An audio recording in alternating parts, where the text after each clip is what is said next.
और इसी बीच एक और बड़ी खबर मिल रही है। यूपी चुनाव से जुड़ी इस वक्त की सबसे अहम खबर, समाजवादी पार्टी की नई लिस्ट जारी हुई है। समाजवादी पार्टी की नई लिस्ट में 10 उम्मीदवारों के नाम का ऐलान किया गया है। लखनऊ की सभी सीटों पर उम्मीदवारों का ऐलान किया गया है। लखनऊ मशरिक से अनुराग भदौरिया को टिकट दिया गया है।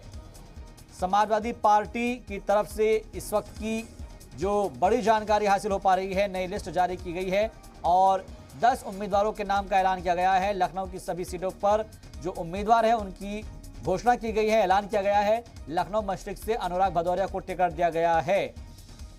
समाजवादी पार्टी के तर्जुमान हैं और उनको टिकट दिया गया है। इस वक्त की ये बड़ी जानकारी हासिल हो पा रही है। समाजवादी पार्टी की नई फहरिस्त में अनुराग भदौरिया का नाम बताया जा रहा है।